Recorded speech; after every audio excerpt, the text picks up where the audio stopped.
நடுக்கடல்.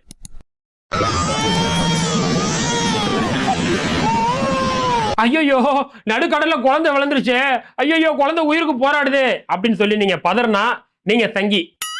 ஏன் திமிங்கலாம்? அது எப்படி குழந்தை நடுக்கடல்ல விழுந்திருக்கும்? எப்படி அப்படியே விழுந்தாலும் அந்த குழந்தை எப்படி மிதக்குது? அந்த குழந்தை கிட்ட தான் சேஃப்டி கிட்ட எதுவுமே இல்லை, அப்புறம் எப்படி மிதக்குதுன்னு சொல்லி பகுத்தறிவோட கேள்வி கேட்டீங்கன்னா நீங்க ஆன்டி இண்டியன். Anti Indian. சரி, நடுக்கடல்ல எப்படியோ குழந்தை விழுந்து தொலைச்சிருச்சு. அந்த குழந்தைய மிதக்குதுன்னே வைங்களேன். பார்த்தா பின்னாடி ஒரு முதலை கடிக்க வருது.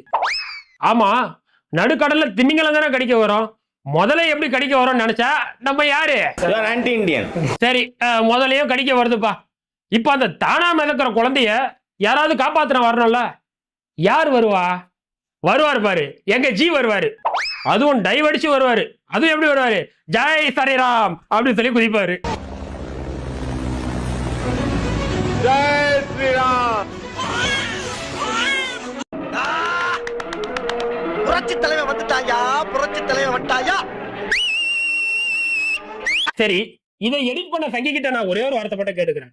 குழந்தை நடுக்கடலை விழுந்துருச்சு, அந்த குழந்தை எப்படியோ மிதக்குது, அந்த குழந்தைய திமிங்கலத்துக்கு பதிலாக முதல்ல கடிக்க வருது. அதை எங்க ஜி டைவ் அடிச்சு வந்து காப்பாத்தினாரு. எல்லாம் சரி, நடுக்கடலை குதிச்சு அந்த குழந்தைய காப்பாத்தினாரு. ஆனா அவர் நிக்கிறாரு, நடுக்கடல்ல முட்டியளவு தான் தண்ணி நிக்குது. அது எந்த கடலா இருக்கும்? உண்மையாவே தொடையளவு தான் தண்ணி இருக்கணும் அப்படின்னா அங்க அக்கம் பக்கத்துல இருக்கவங்களே குதிச்சு காப்பாத்திருப்பாங்க. கான்செப்ட் படி அது ஒரு நடுக்கடல்னால நம்மளால ஹெலிகாப்டர்ல இருந்து வந்து டைவ் அடிச்சு காப்பாத்துறாரு. குதிச்சதுக்கு அப்புறம் பாத்தீங்கன்னா தொடையளவு தான் தண்ணியில இருக்குது. ஏடா எடிட்டிங்கா இருந்தாலும் ஒரு நியாயம் வேணாமாடா? உன்னால எடிட்டருக்கு உண்டான மரியாதையை போச்சா? போடா, எனக்கு எடிட்டர் சொல்லிக்கிறதுக்கு வெக்கமா இருக்குது. போடா போடா. மாறுவேஷத்துக்கு உண்டான மரியாதை போச்சேடா உங்களால. அண்ணாமலை என்னடானா கரண்ட கால அளவு தண்ணியில கப்பல் ஓட்டுறாரு.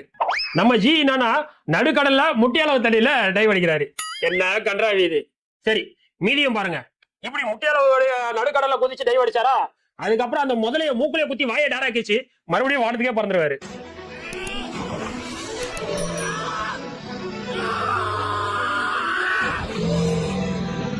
ஏம்பா, அதான் முதல்ல வந்து அடிச்சு மூஞ்ச உடைச்சாரு, வாயை டாராக்கிச்சாரு.